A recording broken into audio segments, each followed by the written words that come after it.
Baik, kita kembali di obrolan pagi, sukses dalam bisnis properti masih bersama dengan Ketua DPD RI NTT Pak Bobi Pitobi. Nah ini kita sudah berbicara bagaimana juga kiat-kiat untuk seseorang sukses dalam bisnis properti. Nah ini bagi Anda juga sekali lagi yang baru saja menyaksikan obrolan pagi, ini sukses dalam bisnis properti. Kalau kita berbicara peluang di Nusa Tenggara Timur bersama dengan DPD RI NTT, Pak Bobi, kita melihat juga untuk daratan timur, ya tidak lepas karena memang ibu kota provinsi ini di Kupang, daratan timur. Nah untuk perkembangan di beberapa kabupaten yang ada di daratan timur, seperti apa? Ya. Jadi memang untuk perkembangan, kalau kita melihat perkembangan perumahan atau properti yang ada di NTT, memang untuk saat ini masih terkonsentrasi di daratan timur ini. Dan dikhususkan lagi kepada Kota Kupang dan Kabupaten Kupang.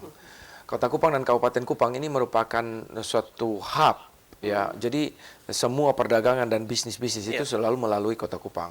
Contohnya kalau kita lihat orang mau terbang ke Surabaya saja, mereka biasanya transitnya di Kupang dulu. Dari Alor transit di Kupang dulu, baru ke Surabaya. Dari Atambua transit ke Kupang dulu, dan juga dari Maumere biasanya transit ke Kupang dulu, baru ke Surabaya. Itu lebih. Nah, jadi memang hubnya itu yang ada di Kota Kupang. Dan sebagai ibu kota provinsi memang perkembangannya itu jauh melebihi daripada kabupaten yang lain. Nah, kalau kita melihat di daratan timur, perkembangan akan properti ini seperti saya katakan bahwa terkonsentrasi di Kota Kupang dan Kabupaten Kupang, sedangkan di beberapa daerah lain seperti di Timur Tengah Selatan, TTS, TTU, Belu, Malaka, perkembangannya masih sangat minim, masih minim dalam artian minim terhadap Kota Kupang. Tetapi kalau mau kita lihat sudah mulai bergeliat sekarang, ya dibandingkan dengan daerah-daerah lain ya, di daratan timur, Kabupaten Belu sebenarnya peningkatannya cukup drastis ya, karena merupakan perbatasan dengan negara dan lain-lain. Jadi hal-hal ini menciptakan suatu peluang tersendiri sih sebenarnya, peluang tersendiri terhadap properti itu sendiri, begitu. Oke, baik. Nah, kalau kita berbicara ini tentang bisnis properti, tidak terlepas juga kembali lagi tentang bagaimana peluang itu ada. Peluang itu ada dan juga kalau kita berbicara soal bisnis properti, artinya ini juga mendukung program pemerintah, artinya untuk mengentaskan kemiskinan. Betul Nah, ini seperti apa, Pak Bobi? Jadi seperti kita ketahui bahwa di Indonesia itu backlognya, seperti tadi saya katakan bahwa backlog di NTT itu 90.035 unit rumah.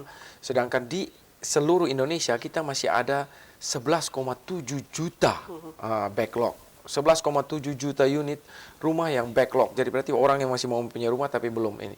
Oleh sebab itu pemerintah menciptakan program-program seperti ini, FLPP, BP2BT dan lain-lain, untuk mengentaskan kemiskinan, untuk memprovide rumah layak huni kepada masyarakat berpenghasilan rendah. Nah, program-program seperti ini juga terasa dampaknya kepada kita di NTT sini, karena kita di NTT mau dibilang salah satu provinsi yang masih miskin ya, dibandingkan dengan provinsi-provinsi lain di Indonesia. Nah, oleh sebab itu program pemerintah pusat ini kita ambil, dan juga kita sementara dari DPD RI NTT sendiri bekerjasama dengan pemerintah daerah untuk menciptakan suatu program-program yang pro terhadap perumahan ini. Karena seperti kita ketahui, dari 16 indikator kemiskinan yang ada, 9-nya itu berhubungan dengan perumahan. Jadi, jikalau seseorang sudah mempunyai rumah, angka kemiskinan itu bisa ditekan atau bisa menjadi rendah. Angka kemiskinan di NTT kita ini masih sangat-sangat tinggi, sehingga kita masih nomor 3 provinsi termiskin di Indonesia, di seluruh Indonesia. Karena angka kemiskinan kita masih tinggi. Nah, ini jikalau angka kemiskinan ini kita bisa tekan dengan menyiapkan perumahan bagi masyarakat berpenghasilan rendah, otomatis angka kemiskinan ini kita bisa tekan dan kita bisa keluar dari jebakan termiskin di Indonesia ini. Oke, baik. Bisnis properti. Ya, ini saya ke DPD RI Ya. NTT sendiri. Nah, ini kalau kita melihat untuk Kota Kupang, ya perkembangannya lebih cepat lagi dengan Kabupaten Kupang. Ya, ini perkembangannya sangat cepat. Nah, kalau kita berbicara di daerah luar ya, ini pulau-pulau yang ada di Nusa Tenggara Timur sendiri. Pak Bobi, tidak bisa kita pungkiri daerah wisata nih. NTT. Nah, kebutuhan menyangkut dengan perumahan juga lebih sangat banyak sekali. Betul. Kita tidak bisa memandang sebelah mata nih untuk daerah-daerah yang tempat-tempat yang tujuan para wisatawan. Ini seperti apa? Betul. Jadi seperti kita ketahui bahwa di NTT ini punya satu tujuan wisata yang sangat luar biasa. Ada beberapa sih sebenarnya. Cuman sekarang yang lagi bergeliat itu adalah Labuan Bajo. Nah, Labuan Bajo ini dari pemerintahan pun kita bekerja sama dengan pemerintah PUPR dan juga pemerintah pariwisata, Kementerian Pariwisata dan beberapa kementerian lainnya. Dalam hal ini menyediakan perumahan. Bukan saja perumahan, tetapi ada program-program lain. Seperti contohnya program-program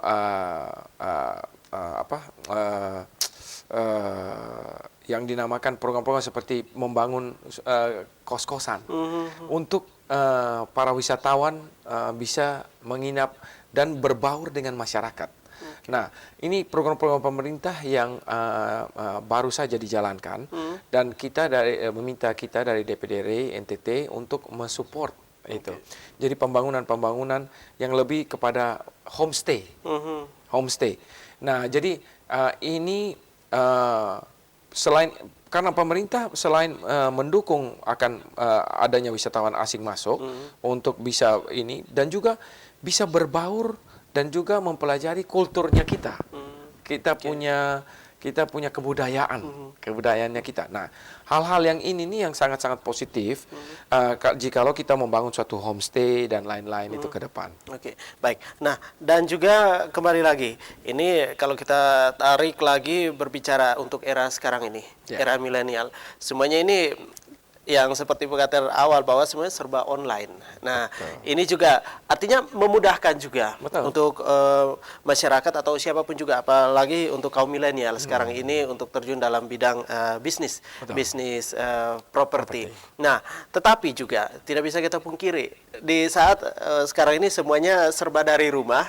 Ya, semuanya serba dari rumah kok dalam tanda kutip ya masih malas untuk keluar rumah seperti itu. Ini bagaimana Pak Bobi? Ya, jadi teknologi ini sangat luar biasa ya Pak David. Dalam 10 tahun terakhir ini teknologinya sangat luar biasa. Saya masih ingat kalau 20 tahun yang lalu kita ngomong HP, orang masih bingung-bingung ya HP itu apa ya. Tapi kalau sekarang semua orang sudah punya HP. Bukan hanya semua orang punya HP, tapi sudah mempunyai Android atau smartphone ya, yang semua bisa dilakukan di telepon. Sampai makan, kalau bisa mungkin ke kamar mandi pun diantar ya, gitu ya. Jadi makan, mau minum, mau belanja, mau ini semua kita bisa lakukan online. Begitu juga dengan perumahan, kita bisa tidak usah lagi kita harus ke lokasi untuk melihat rumahnya, kita bisa shopping online untuk melihat rumah, lokasi dan lain-lain. Kita pelajari semua online sebelum kita membeli suatu rumah, perumahan. Jadi teknologi ini yang ada ini menurut saya hanya sangat membantu Pak David. Sangat membantu masyarakat untuk mencari tahu atau untuk mendapatkan informasi lebih akurat mengenai properti itu sendiri, lokasi dan juga benefitnya, mengenai developernya dan juga mengenai ada beberapa hal perizinan dan lain-lain. Ini sangat-sangat membantu. Nah, untuk di kaum milenial sendiri, kita targetkan kaum milenial itu adalah ini kalau kaum milenial ini kan orangnya lebih banyak chatting on phone daripada ketemu untuk bersilaturahmi ya. Lebih banyak lebih rame di grup mungkin ya. Chatting di grup daripada kumpul-kumpul kopi, kita cerita-cerita bareng. Jadi hal-hal yang ini kita pahami, oleh sebab itu kita juga targetnya itu penjualan itu melalui online. Kita jelaskan rinci secara rinci mengenai perumahan itu sendiri. Ada apa-apanya dan lokasinya, benefitnya apa, pro-nya apa, con-nya apa, ininya apa. Jadi tidak bisa kita pungkiri bahwa teknologi semakin hari akan semakin lebih canggih, lebih bagus. Kita harus mempersiapkan diri untuk bisa mengikuti perkembangan teknologi itu sendiri. Baik, dan jangan lupa juga untuk artinya informasi yang benar dan yang tidak benar. Betul. Nah, betul baik. sekali. Nah, tapi juga masyarakat juga sekarang ini alias mereka kepo ya, kepingin tahu. Ini moto dari Ray NTT sendiri. Betul. Jadi kalau dari Ray NTT kita menjadi suatu organisasi yang terpercaya untuk masyarakat NTT agar semua yang bermasalah dengan perumahan dan lain-lain selama itu masih anggota Ray, kita akan membantu untuk memediasikan. Ya, itulah fungsi daripada organisasi sebenarnya ya. Fungsi daripada suatu organisasi itu adalah membantu masyarakat untuk bisa memecahkan suatu masalah atau problem yang ada gitu. Jadi kita di Ray NTT jikalau ada nasabah yang bermasalah dengan developer-developer tertentu yang anggotanya Ray, silakan datang ke kantor DPD Ray NTT, kita akan panggil dengan developer untuk kita cari solusi jalan keluar yang terbaiknya itu apa gitu. Oke, baik, ini yang saya tangkap barusan ini soal kepercayaan. Nah, ini jadi artinya sukses menjadi seseorang yang sukses dalam apa saja. Nah, sekarang ini kita berbicara soal bisnis properti. Jadi soal kepercayaan. Nah, ini soal perjalanan juga DPD Ray NTT sampai sekarang ini. Soal kepercayaan seperti apa? Jadi kepercayaan itu adalah satu key factor atau kunci utama sebelum kita memulai satu bisnis. Bisnis apapun itu, Pak David, apapun, jangankan real estate. Ketong berjual bakso di jalanan saja, kalau orang tidak percaya ketong, tidak akan lama. Cuma sekali saja ya? Cuma sekali saja. Ya. Cuma sekali saja. Dan ini bisnis yang tidak sustainable. Ya, untuk menjadi suatu bisnis yang sustainable atau berkelanjutan, yang diperlukan paling utama sekali itu, selain dari produk itu sendiri adalah trust atau kepercayaan. Sekali orang sudah percaya, ke depannya itu Anda bisa build dari situ. Ya, seperti orang bilang fondasi. Fondasi itu kalau kuat, atau trust itu kalau kuat, lu mau bangun tinggi sampai ke berapa pun tidak masalah. Tetapi kalau fondasi itu tidak kuat, lu jangankan bangun satu lantai, setengah lantai saja dia sudah rubuh, gitu ya. Kalau trust tidak ada, ini masalah. Nah, jadi kalau dari DPD Ray NTT sendiri, perjalanan kita ini dari awal sampai sekarang itu kita selalu memperjuangkan kepentingan masyarakat berpenghasilan rendah. Dan juga kepercayaan ini yang kita bangun. Kita bangun dari situ. Jadi saya sudah menyelesaikan begitu banyak masalah-masalah nasabah dengan anggota Ray dan lain-lain itu selalu kita selesaikan dengan baik. Nah, ini yang menciptakan suatu kepercayaan di masyarakat bahwa kalau ada apa-apa, coba lihat rumah yang dibangun oleh anggota Ray. Oke, baik. Nah, ini yang pertanyaan sederhana juga. Tentunya dalam perjalanan sampai sekarang ini, tadi sempat disinggung, tapi mau menyambung juga nih, soal kepercayaan dan juga perjalanan sampai sekarang ini, dari Ray NTT sendiri. Pak Bobby Pitobi ini artinya sudah menjadi public figure nih. Ya, semuanya sudah pada lihat. Nah, soal persoalan tentunya, persoalan yang dialami di saat untuk artinya sebagai seseorang yang bergelut dalam bidang properti itu sendiri, dalam bidang bidang perumahan ya. Nah, ini soal komplain dari masyarakat itu sendiri. Ya, jadi mengatasinya seperti apa sih, Pak? Nah, kita harus melihat komplain-komplain itu dalam bentuk apa ya, konteksnya. Jadi seperti saya katakan bahwa kita building trust-nya itu sesuai dengan apa yang kita janjikan. Ya, jikalau kita janjikan, contohnya spesifikasi daripada rumah itu sendiri, contohnya Dari keramik kita pasang 40-40 lah, keramiknya 40-40, kita pakai baja ringan. Tetapi kita bangun rumah pakai kayu, terus keramiknya 30-30. Ini sudah tidak sesuai dengan ketentuan atau tidak sesuai dengan spesifikasi yang kita janjikan kepada masyarakat. Yeah. Nah, jikalau hal-hal yang terjadi seperti ini, saya sebagai Ketua DPD RI NTT, saya selalu menghimbau anggota itu untuk memperbaiki itu. Selalu harus memperbaiki dan juga harus sesuai dengan spesifikasi yang kita janjikan kepada masyarakat. Nah, pada saat tanda jadi atau masyarakat ingin membeli rumah, kan terjadi suatu komunikasi antara nasabah dan juga developer.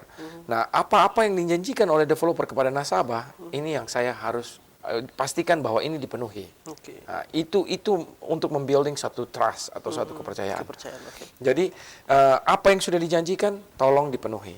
Begitu juga sebaliknya. Tetapi apa yang tidak dijanjikan kalau diminta oleh nasabah, ini saya mohon maaf tapi saya akan lihat lagi. Kalau perjanjiannya memang tidak ada, kita tidak bisa mentolerir itu. Karena kadang-kadang ya memang ada juga beberapa yang komplain kok ndak ada contohnya rumah subsidi kok ndak ada pagar, ndak ada ini. Rumah subsidi di seluruh Indonesia ini memang ada pagarnya ya, begitu ya contohnya. Jadi contohnya hal-hal yang seperti itu. Jadi tapi kalau apa yang sudah dijanjikan oleh developer dan lain-lain, kita wajib untuk memastikan bahwa ini tersedia dan juga terlaksana untuk pembeli itu sendiri. Artinya hak dan kewajiban. Hak dan kewajiban. Jadi apa yang sudah kita promise atau kita janjikan, kita penuhi. Oke, nah dan menarik juga Pak Bobi. Artinya kalau kita berbicara tentang RI NTT, kita berbicara soal RI NTT. Ini sekarang ini juga begitu banyak. Artinya tidak bisa kita pungkiri juga banyak persaingan juga. Betul. Ya. Tentang properti ini sendiri di NTT. Betul. Nah, ada yang salah jalur tidak untuk komplain mungkin ke RI NTT? Betul. Jadi banyak Pak David. Sebenarnya banyak sekali. Nah, sebenarnya oleh sebab itu saya selalu mengatakan bahwa jikalau ingin membeli suatu rumah atau properti, coba ditanyakan dulu ini developernya ini anggota RI atau bukan. Karena banyak sekali masalah yang sudah saya terima itu justru bukan anggota RI. Kalau mereka bukan anggota RI, mohon maaf tapi kita tidak bisa berbuat apa-apa. Dalam hal ini membantu masyarakat atau ini itu kita tidak bisa. Kita sebagai organisasi punya limit sekali ya wewenangnya kita dan lain-lain itu. Jadi yang paling utama itu adalah kalau mau beli rumah, saya selalu mengatakan bahwa ingat rumah, ingat RI. Jadi kalau mau beli rumah, tanya dulu developer ini anggota RI atau bukan. Jikalau anggota RI, jikalau bermasalah, kita sebagai organisasi masih bisa memediasikan masalah tersebut.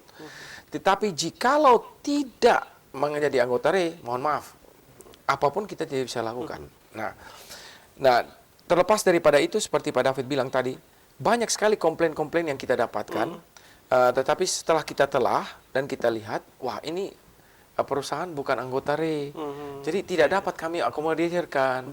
Bapak mohon maaf, cuman Bapak tolong konfirmasi dengan perusahaan tersebut atau saya selalu bilang lapor aja ke aparat hukum. Gitu. Jadi kita sebelum orang Kupang bilang apa? Sebelum kepala saki pergi dengan aparat hukum dan lain-lain, lebih baik beli dari anggota RI supaya kalau ada masalah pun ketemu bisa bantu mediasi. Oke, jadi ini juga kiat-kiat berbagi juga ya. Betul. Berkaitan dengan kalau kita mau masuk dalam bisnis properti itu sendiri yang dijalankan. Baik, jadi kalau mau beli rumah ingat rumah ingat RI. Ingat rumah ingat RI. Ya daripada belis pakai kuda mendingan belis nona pakai rumah. Daripada belis nona pakai kuda, lebih baik belis nona pakai rumah. Iya, oke. Supaya lari broidnya langsung ke rumah, gitu. Bukan pakai kuda, lari broidnya. Ya, jadi tidak kepala sakit lagi ya. Baik, Pak Bobi, yang paling terakhir juga ini artinya juga memberikan spirit atau semangat juga kepada masyarakat, kepada kaum milenial juga yang artinya mau sukses juga ya. Ini lagi lirik-lirik untuk bisnis properti. Ya, dari hal-hal yang semuanya tidak bisa langsung besar, pasti harus merayap dulu nih dari nol. Ya, Betul. silakan Pak Bobi. Betul sekali. Jadi untuk menjadi suatu developer yang tangguh, tidak dibutuhkan modal besar atau tidak dibutuhkan ini itu tidak.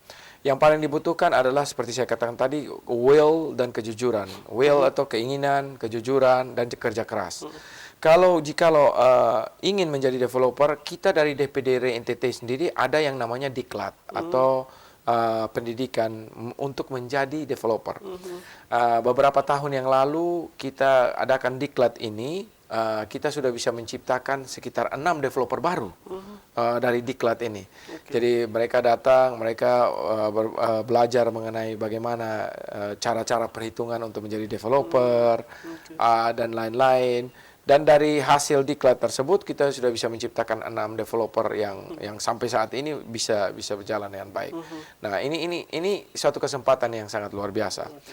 Nah, satu juga Pak David yang saya ingin katakan bahwa dari DPD NTT sendiri kita tidak berjuang untuk kita anggota saja, tidak. Kita sangat berjuang untuk masyarakat berpenghasilan rendah. Seperti yang saya sudah perjuangkan yang begini lama ini mengenai BPHTB, Pak David. BPHTB ini kemarin saya sudah bertemu dengan Pak Dewan DPRD Kota Kupang dan juga Pak Wali dan lain-lain. Ini mereka menyatakan kesiapannya mereka untuk merubah BPHTB ini sendiri. Jadi ini akan diperdakan dalam waktu dekat untuk merubah agar BPHTB ini tidak memberatkan masyarakat berpenghasilan rendah untuk memiliki rumah. Dan ini perjuangan dari Ray sudah 3 tahun terakhir ini.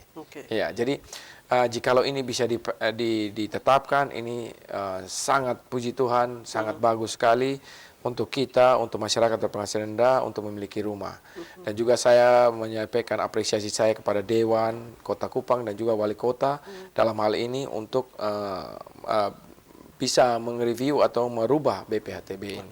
Baik, jadi ini juga artinya juga memberikan sesuatu yang artinya positif ya, memberikan sesuatu yang positif juga. Bagaimana kita juga selaku pelaku-pelaku bisnis dan juga yang mau terjun ke dunia bisnis properti ini juga artinya di saat ini sekarang ini tidak menimbang-nimbang lagi nih. Betul. Ya, soal kepercayaan dan juga peluang.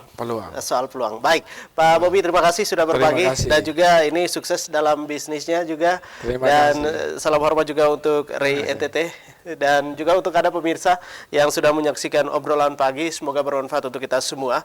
Dan jangan lupa juga untuk terus menyaksikan obrolan pagi setiap Senin sampai Jumat hanya di AFB TV Kupang. Saya David Blaikol, sampai jumpa.